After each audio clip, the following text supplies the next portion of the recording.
Hi, everybody, and welcome to another session of Let's Talk Conversations with Real People. I'm your host, Alun Da Silva, and today I have an amazing person here with me, Mila, and she's going to talk about, women's health and why it's so important for women to take care of themselves, especially when they're approaching or undergoing menopause. Hi, Mila. Hello. Could you just introduce yourself and tell us more about yourself and what you do? Awesome. Right. I will. Because as we know, everybody's busy with their own time. So I'm Mila. My last name is McCall, and I have been in the basically the wellness, spa, and health industry probably for yoga probably about 20 years, 15 years, particularly in actual started as a massage therapist, and now I'm a bodywork healer. So I work also with people that have chronic pain issues and help get rehabilitated back on their health back on track. And so that's where it really began, was working with clients and seeing how I could be of service to them and how I could get them back into restored health and vitality. And from that, I started just working a lot, getting a lot more women in. And so now, myself being in menopause, I'm 52. And I probably actually coming to realize that periomenopause begins as early as 37. And so that I work at a women's health center right now, a clinic here in Glasgow, Scotland, which is where I'm based. But I'm originally from New Jersey in the U.S. And in working, I think that's what really tipped it over for me, was working at that women's health center and having women that came in that have they have challenging family situations, challenging challenging relationship. Talking about women's health, is so important. But before we get into the juice of it all, let's kind of step a bit back and get to understand who is the woman behind this. Why did you get into this field? I think it's just because I see myself. I'm going through it, and then I have just most of the women around me are either in perimenopause, in menopause, or postmenopause, and there's so much challenges, and there's so much that women don't know, and so when that's you were 18 years old or 20 years old, did you know you were going to do something like this? No, absolutely not. No. Who did you start being? How did you get into this? Who were you before that, and how did you get into this? I was always someone that, I started yoga when I was way before yoga was even really when I was a dancer. And then I took some yoga classes in New York, and then I started teaching them in, we call it like health and fitness places. It was called stretching class because, no one really was familiar with yoga. So it's amazing to watch how much health and well-being is really infiltrated, especially Western society, particularly U.S. It's starting to come here. So I think it's just been an organic growth over time. Mm-hmm. And then because I've had my own, not just physical, especially with the perimenopause, and for me, it was more the mental health challenges. And that's something that a lot of women struggle with, is perimenopause. When I was 18, 20, we don't think about it.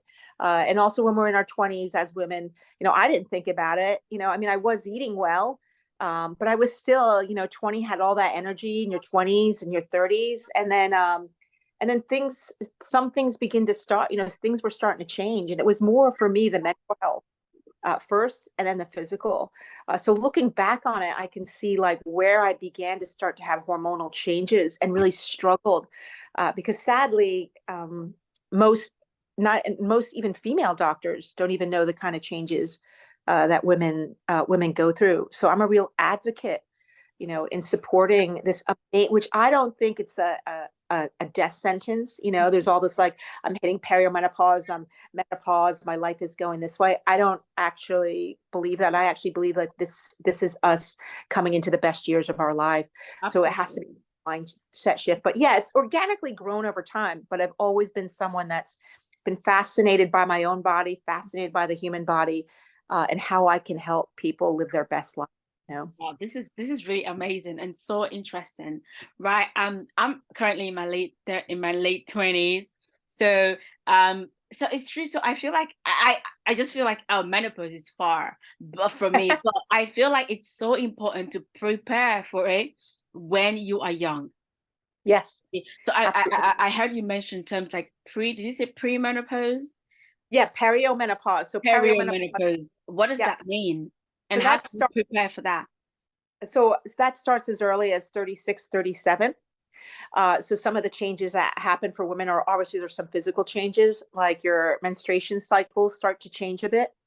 But for me, it was more like we lose that sense of energy and we start to feel more tired. We start to feel mentally, maybe a bit more emotional, a bit more restless and irritable. And if we're not aware of this, we can think like, what the heck's going on, and not realize we're actually starting to begin those changes. And you have to remember, like, the neuroendocrine system, which is in every single body, but particularly in women, your endocrine system, which is your hormones, are like signals, right? They're like the on the train track, right? They signal on and off. They signal to go this way, that way. Mhm. And then it's directly linked with your nervous system, which is your brain, right? So what happens is, as we kind of hit that 36, 37, some of these hormones start to slow down. So weight gain, exhaustion, headaches, even simple things as changing in your eyesight, your body temperature fluctuations. Like all of a sudden, that's when you might be hitting perimenopause. So maybe you're, up until you're in your mid 30s, you're feeling connected with your body. You understand your mind. You're feeling good, and then all of a sudden, things just aren't. It's almost like there's a shift in sleeping. Like you're finding like you're not getting the kind of quality sleep. It's like these simple changes could be the beginning Mm. onset of the perimenopause, and that's what happens is the hormones are beginning to, in a way, like dry up. You Oh, know, unfortunately for women, um, men have it too. So men hit male menopause as well, oh, really? I right? didn't know that. Yeah, men do hit menopause, just not on the level that women do. So like men, I think, have maybe two hormones that shut down. Women have about eight, Mm. right? So I mean, it's so my GP, who is a young female GP, she's amazing, and she always says it's like, she equates it to be like all of a sudden being like a drug addict, and all of a sudden all your drugs are pulled away. Like Yeah. it's gonna affect you, and it affects. And I know some women, like for me, like some women get into depression and suicide. The Okay. suicide higher because because so many women don't understand that the hormone changes are starting to happen, and they think it's them. What's A- wrong with me? And talking about this, today we're talking about women's health. And if you're watching this right now, we just recording this one day after the International Women's Day, and I think it's just the right time for. First of all, I want to say a kudos to all the women out there. I want to say that you girls are amazing. All the women out there that are, taking care of their families, thinking of their children, their husband, their careers, thinking of themselves. I want to send a great shout out to you ladies and say that, you know what? We can do more. We can do more. We can take care of ourselves. We don't have to wait for any external force in order to take care of ourselves. And we can also contribute to the society. Today we're going to talk about and focus on how to take care of ourselves and our bodies. How can we become our own detective? How can we become our own doctors, so to say? How Mhm. can we, because you understand your body more than anybody else, and sometimes you have sensations, feelings that you can't even articulate, you can't even explain, but you can feel. So this is the time to really become your own detective. What are the Mm. things you're exposing yourself to? How are you feeling? What are the things you're eating, and how are they impacting your body? Today we're talking about human health, and talking about women health. What does that mean? No,Lusmina, from your own experience, you have way more experience than I do. What does it mean? When we talk about women's health, and how can we personalize that to every woman? Yeah, and that's part of the thing too is, there's this move from, kind of like one size fits all, right? And I think that the more that women recognize, especially even before hitting perimenopause, but just as women, there's always there's far much more pressure on women to look a certain way, to perform a certain way. We have to do more, be more. And for me, in my experience of working particularly with women at various ages, it's more like us getting in touch, right? It's called biofeedback, where we're really looking at like what works for one woman may not work for me. And how that works too is just like you see it in the diet industry, like oh, she lost weight.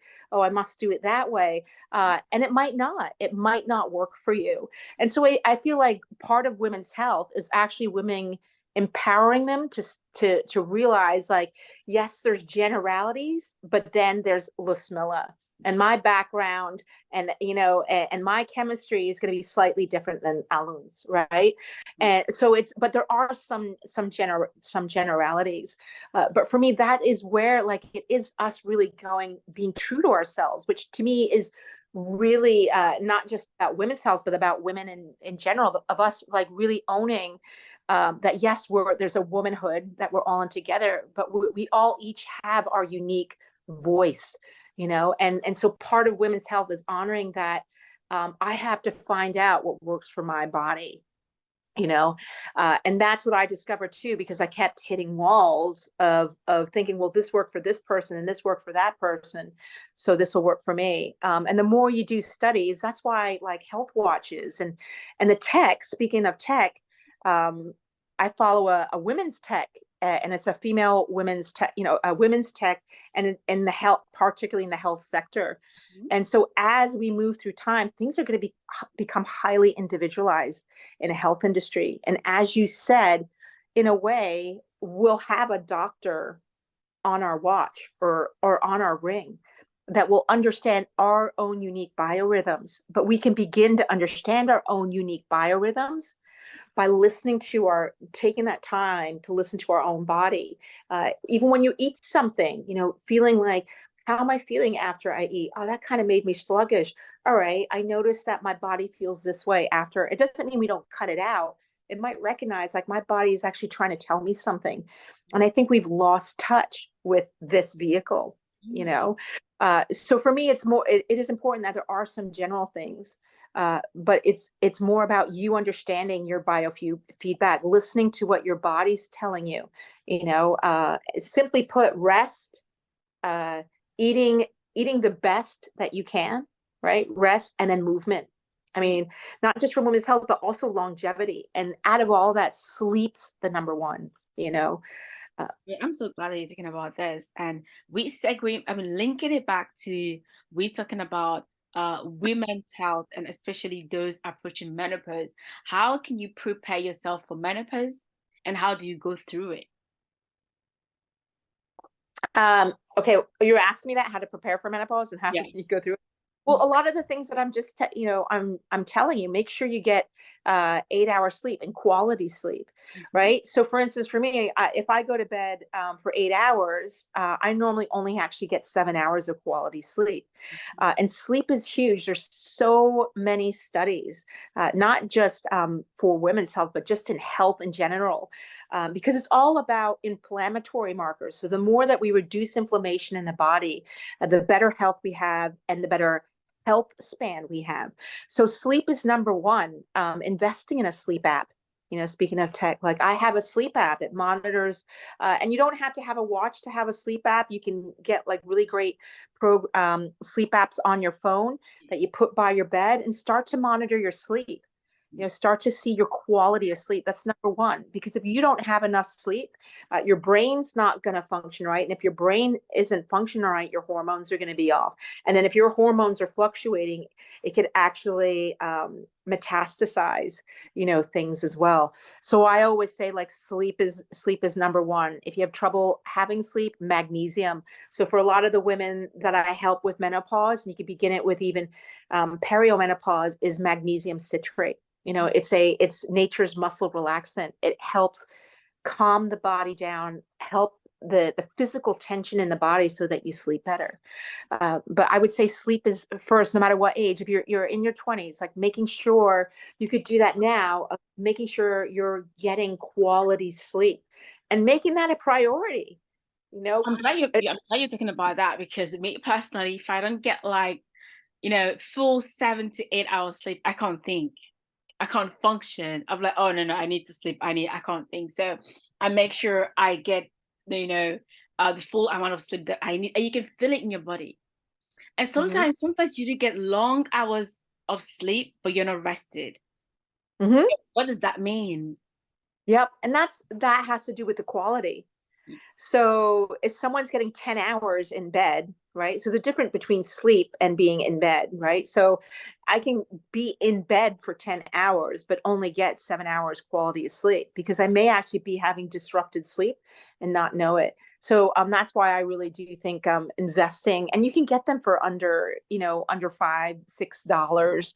A lot of them aren't that expensive, but investing in a sleep app is the first and foremost. We're moving away from it. Used to be this like tough thing, like, yeah, I got 5 hours sleep, I can live on 5 hours. No, and especially for women, we can't because of the hormonal changes, and if we do, no matter whether we're mothers, whether we're self-employed, whether we're an employee, whatever it is, sleep is so important to that, so that's always the first thing. Get the sleep, that quality 7 to 8 hours sleep. But yeah, like it does it. You can be in bed for 11 hours And and actually rest. I think that's where you said magnesium helps in. If you Mhm. feel like you're in bed for long, but you still feel tired, I think taking magnesium before bed also does help. And what else can we do to take care of our bodies apart from sleep? Well, obviously, I mean, especially for perio and menopause, is good quality protein sources. And that does not mean like, you're eating protein all the time. But for me, I make sure I'm having a good quality protein once a day, even if it's a high quality protein powder. And for me, I'm really big on collagen. Collagen is the matrix that's between our muscles, our organs. It's really important too as well for muscle health, skin health. But you take it internally. So I always recommend people like adding collagen, and it doesn't matter what age you are. You can add collagen and collagen powder. You can put it into a smoothie. You can whip it up and put it into a coffee, but take it internally, not externally, and that really helps with the elasticity in the skin. But also the same thing with collagen is in fascia, and I don't want to get into it because I'll get into this whole science of it. But collagen also has some protein in it. So I always make sure that, and it's a perfect, you're in your 20s, like start taking collagen. I'm glad you It'll mentioned. really. Huh? I'm glad you mentioned collagen, because do you know? Have you heard of nettles?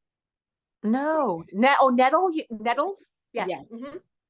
nettles, because nettles, they contain the protein that produces collagen in the body. Yeah, so you can also take nettle supplements as well, if that could be an option. Yeah. What Nettles is else? also, yeah, Some and of the nettles is also supplements. good if you suffer from like cramps as well. It's really good. You can get nettles tea. You can get nettle tea too, which is really really good for that as well. But I always find like making sure that you're taking that you're having some collagen, but also some protein in your day. And if you're vegetarian, it just means you just have to bump up the beans, or I stay away from soy because too much soy has the isoflavones, which actually aren't good. Vitamin D is another. There's tons of study for vitamin D, not just for I have friends who've had like 3 time. I had a friend that had 3 time breast cancer, and her doctors all told her to take vitamin D. There's study that's showing that it's not only this sun vitamin, but it's also helping. There's studies now that's it's showing that it's helping with slowing down aging markers as well. So, and that's one of my from the women's health, is like helping women live longer quality lives. So vitamin D is a great supplement to take to add into that. But the next thing would be exercise. And for me, with the women, because I do body work and I am a yoga teacher, Kundalini yoga teacher, And so when I work with clients, especially women as we're hitting closer to menopause and the beginning perimenopause, is more weight bearing exercises. So you don't have to go out there and be the champion weightlifter. You don't have to do the CrossFit. But I've seen it happen when cardio is great for heart, for cardiovascular health, for circulations and lungs. But for women, what happens is as we reach menopause, we have sarcopenia, which is muscle loss, and we have it more progressively than men do. And so muscle loss, the only thing that's going to repair muscle loss, all the running, all the cycling, all the spinning, all the aerobic activity is not going to build muscle. And especially because of hormonal changes, we tend to gain it a bit here. And the women that I work with that are in that stage, the minute they reduce their cardio and increase their weights, it is amazing how their bodies shift and change. So we can get stronger as we age as well. But I would, starting now, like, get a weight routine, even if it's twice a day. Yeah, not twice a day, twice a week, or 3 times a week. Get in weights, because that's also going to help your joints. It's going to protect your joints. It's going to protect women have more bone loss, right, and bone density loss. So the muscle will help us stay strong and able as we have more, as I like to say, have more time on the planet. Yes. Oh my God, this was just fantastic. You know what? Before we leave here, Mm-hmm. let them know how they can get in touch with you, how they can stay connected, how they can hear more from you. Yeah, so I'm on Instagram at La Vida Lulu. And I have a Facebook page that's La Vida Lulu. That's my limited company. And then coming soon, I'll be having my pillaredhealth.com, which is where I'll be selling products for women, perimenopause, menopause, postmenopause. So it's really more for that other stage of as we enter that next phase, to keep us strong and vibrant, and living healthily well into our 70s, 80s, and 90s, which I believe is possible for women. But that's the best 2 places to get me, is on Instagram and Facebook. And then your website coming up. So guys, don't worry, I'm going to leave all of this information in the description below. And just final thoughts from me before we leave here is, I truly believe in the power of women. I think for the past hundreds of years we've seen the power of men, and we don't deny their power, but I think it's also time for us to see the other side, because someone rightly said that it takes 2 to tango. For the world to truly be a beautiful world, the one we want to build, I think it's important that the feminine also comes out. Right, because the feminine brings flavor, brings beauty, difference, and this is time for women to rise up not in violence, or not in trying to put someone else down, but rising up in your own true voice, being able to speak out your own truth, being able to educate yourself, to do the things that you love, to contribute to society, however way it looks like for you, but having the courage to be you, to be yourself, and to be proud in your own body right now and in this life. With that, thank you guys. Thank you for joining us this session. Luz Mila did share a lot of nuggets. If you're just joining us now, I recommend that you watch this again. And obviously, I would like to extend another invitation to Luz Mila, if she wants to take that up, to come again on this channel and to share other things, especially when she has her website up and she's already selling her product. Feel free to come on and to let us know how we can benefit from what you're doing. And thank you guys for joining us in this session, and watch out for my next guest, for she's truly going to be beautiful. Bye guys, thank you for watching.